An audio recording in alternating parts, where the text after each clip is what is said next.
कहानी शुरू होती है एक छोटे से गांव से जो घने जंगलों से घिरा हुआ था। उस जंगल का नाम था कांतारा।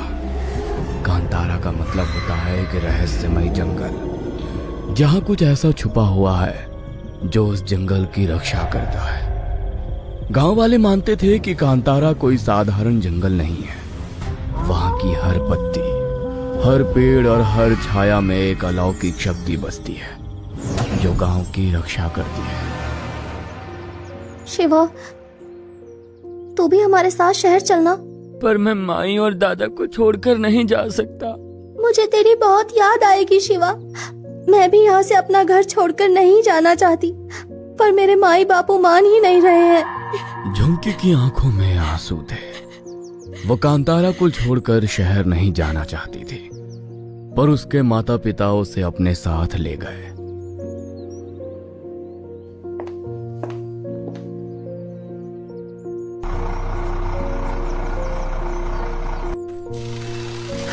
आज झुमकी भी गांव छोड़कर चली गई। पहले गोलू, फिर बिल्लू और अब झुमकी भी चली गई। मेरे सारे दोस्त यहाँ से चले गए। दादा, ये सब गांव वाले आखिर कांतारा को छोड़कर क्यों जा रहे हैं? क्योंकि हमारे पंजुरुली देव हमसे नाराज हो चुके हैं। उनके क्रोध का सामना कहीं इन्हें ना करना पड़ जाए, इसीलिए ये लोग जा रहे हैं। मगर ऐसा क्या हुआ दादा जो हमारे पंजरूली देव हमसे नाराज हो गए हैं? इसकी शुरुआत आज से 1 महीने पहले हुई थी, जब पूरे कांतारा वासी भूत कोला के अनुष्ठान में थे। प्रत्येक वर्ष की तरह इस बार भी ये सांस्कृतिक उत्सव मनाया जा रहा था। सभी लोग बहुत खुश थे। कांतारा के लोग सदियों से अपने इस जंगल को सुरक्षित रखने के लिए प्रत्येक वर्ष भूता काला अनुष्ठान में पंजुरुली देव की पूजा करते हैं।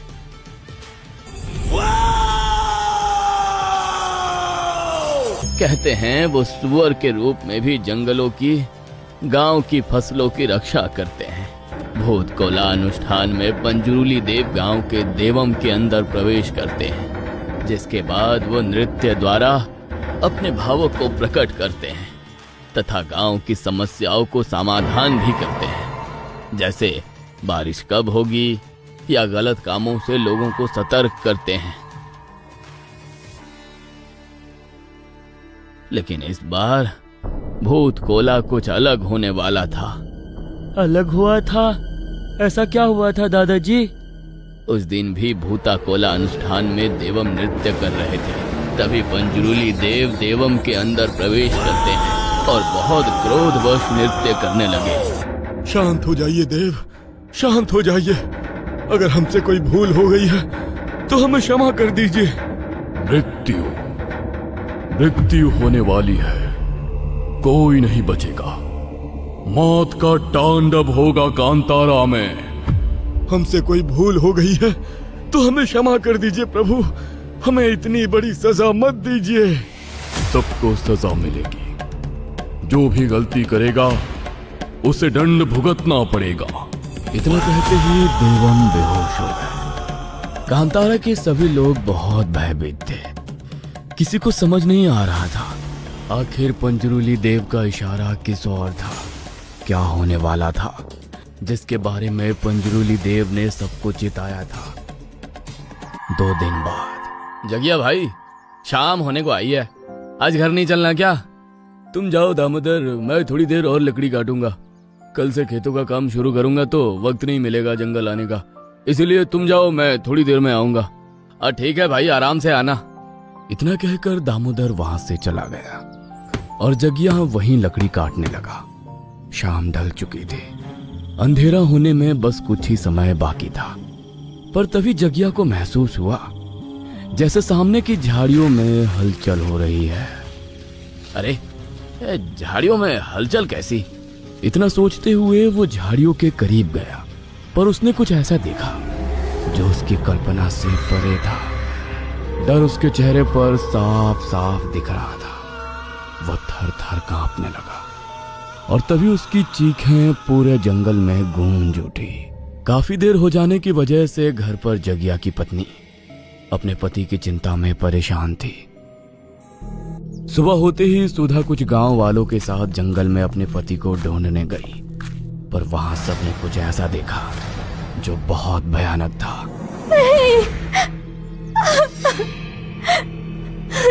सुधा के पति की लाश जंगल में पड़ी हुई थी, जिसके शरीर पर काफी घाव के निशान थे।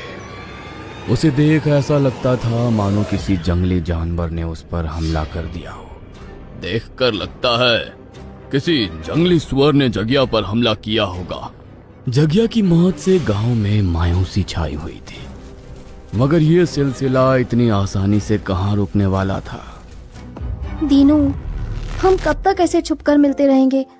तुम अपने माँ बापू से हम दोनों की शादी के बारे में बात कब करोगे? बस थोड़ा समय और दे दो मुझे। कुछ ही महीनों में मेरी पढ़ाई पूरी हो जाएगी, फिर मैं तुम्हें हमेशा के लिए अपने साथ शहर ले जाऊंगा।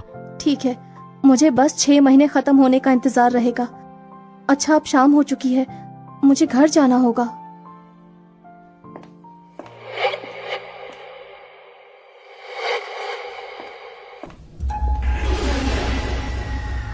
अगले दिन सुबह जब गांव वालों को धानी और दीनू दोनों की लाशें मिली, तो गांव वाले बहुत ही ज्यादा भयभीत हो गए,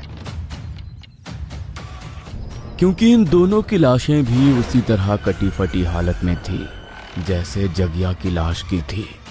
लगता है जंगल में कोई जंगली सुअर पागल हो गया है, वही ऐसे लोगों को मार रहा है। हमें जल्दी उसे पकड़ना होगा, नहीं तो वो और भी लोगों को नुकसान पहुंचा सकता है। अरे हाँ, अब से रात में कुछ गांव के लोग पहरा दिया करेंगे और जंगल में शाम ढलने के बाद अब से कोई भी नहीं जाएगा। गांव में मुखिया के आदेश से लोगों ने रात में चौकीदारी करना शुरू कर दिया, मगर ये मौतों का सिलसिला रुकने कहां वाला था।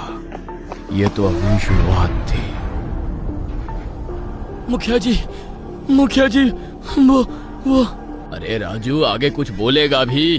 क्या हुआ, तो घबराया हुआ क्यों है? मैं और भोला तहसील पर जब निगरानी कर रहे थे, तभी मुझे भोला के चीखने की आवाज सुनाई दी। उसकी आवाज को सुनकर जब मैं उसके पास गया तो मैंने देखा झाड़ियों में एक भयानक जीव, जिसकी दोनों आंखें लाल थी, वो भोला को मारकर खा रहा था। और क्या देखा तुमने? अंधेरा बहुत घना था सरपंच जी, इसलिए मैं ज्यादा कुछ देख नहीं पाया, पर मुझे पता है वो जीव बहुत शक्तिशाली है, उसे मारना इतना आसान नहीं होगा। दिन ब दिन कांतारा में मौतों का सिलसिला बढ़ने लगा। आए दिन किसी न किसी व्यक्ति की जान जाने लगी। गांव वालों को समझ आ गया था कि पंजरूली देव ने जो कहा था वो सच हो रहा था। सबके मन में अब सिर्फ और सिर्फ डर था। सब खत्म हो जाएगा, सब गांव वाले धीरे धीरे मारे जाएंगे। पंजरूली देव का क्रोध हम पर बरस रहा है। पर ऐसी क्या भूल कर दी हमने जो हमारे देवता हमसे रुष्ट हो चुके हैं?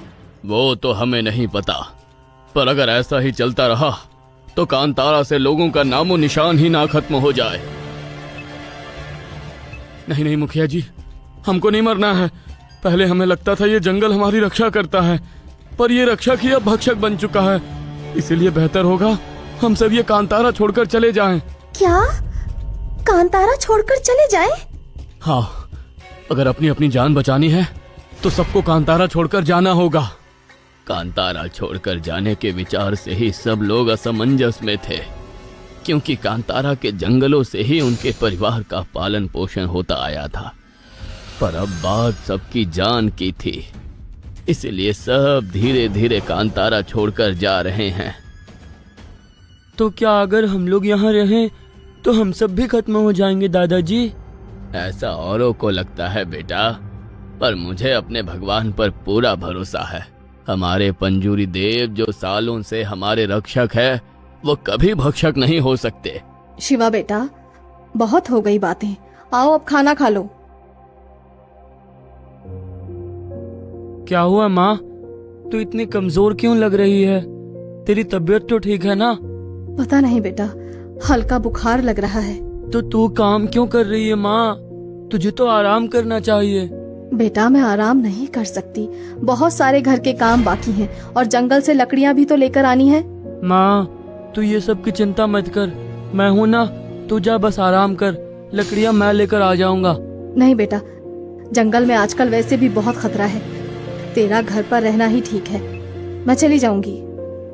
माँ, खतरा रात में है और मैं दिन में ही वापस लौटकर आ जाऊंगा, तो चिंता मत कर मेरी। थोड़ी देर बाद शिवा जंगल की और लकड़ियां लेने के लिए निकल पड़ा। जंगल में काफी सन्नाटा था। वो जल्दी जल्दी जंगल से लकड़ी इकट्ठा कर रहा था कि तभी उसे पत्तों के बीच में एक रोशनी आती हुई नजर आई। उस रोशनी की तरफ जैसे ही उसने हाथ बढ़ाया तो वहां एक घुंघरू था। उस छोटे से घुंघरू की चमक किसी हीरे से भी तेज थी।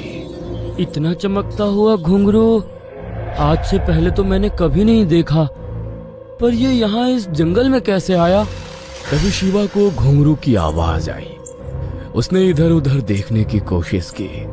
तभी उसने देखा कि एक सुअर जिसके पैरों में घुंघरू बंधे हुए थे वो तेजी से भागते हुए जा रहा था। उस जीव का आकर्षण इतना ज्यादा था कि शिवा अपने आप को रोक नहीं पाया और वो भी उसका पीछा करने लगा।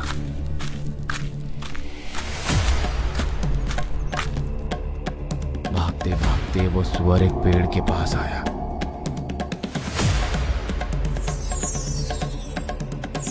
और आंखों के सामने से ओझल हो गया। शिवा भी जैसे ही उस पेड़ के करीब आया तो उस पेड़ के चारों तरफ अग्नि की ज्वाला धधकने लगी। शिवा की आंखें अचानक लाल हो गई और वो आसमान की ओर देखते हुए चिल्लाने लगा।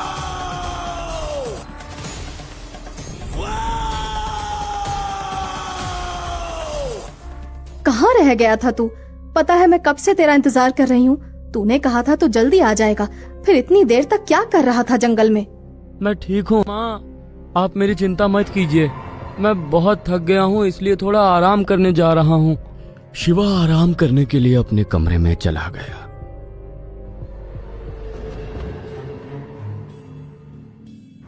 पर जैसे ही उसने आंखें बंद की उसकी आंखों के सामने कुछ अजीब से दृश्य आने लगे। वह दृश्य बहुत ही ज्यादा डरावने थे। शिवा की आंखें बंद थीं, फिर भी उसके चेहरे पर चिंता की लकीरें और पसीने की बूंदें ये बता रही थी कि वह बहुत ज्यादा घबराया हुआ था। ये जो भी हुआ है वो ठीक नहीं हुआ। अगले दिन की बात है। शिवा को बहुत तेज बुखार था। उसके घर वाले बहुत चिंतित थे क्योंकि जब से शिवा जंगल से लौट कर आया था तब से वो कुछ बदला बदला सा लग रहा था। उसकी मां ने उससे कई बार पूछा मगर उसने कुछ भी नहीं बताया। उसी शाम की बात है। गांव के मंदिर के पास अचानक से ढोल नगाड़ों की आवाजें आने लगी। अरे ये आवाज ये तो गांव के मंदिर से आ रही है। ऐसे नगाड़ों की ध्वनि तो भूता कोला अनुष्ठान में आती है, पर पिछली बार जो कुछ भी अनुष्ठान में हुआ उसके बाद इस अनुष्ठान को वापस करने की हिम्मत फिर कौन कर रहा है? चलो जाकर देखते हैं। धीरे धीरे सभी लोग गांव के मंदिर के पास इकट्ठा हो गए, पर वहां देवम के रूप में शिवा नृत्य कर रहा था।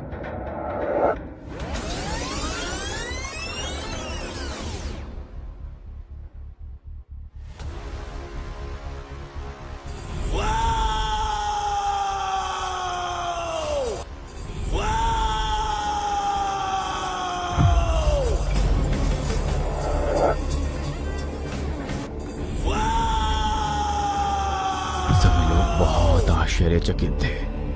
किसी को समझ नहीं आ रहा था कि क्या हो रहा है। तभी नृत्य करते करते देवम राजू के पास पहुंचे और मसाल से उस पर वार किया, जिससे तुरंत राजू नीचे गिर गया।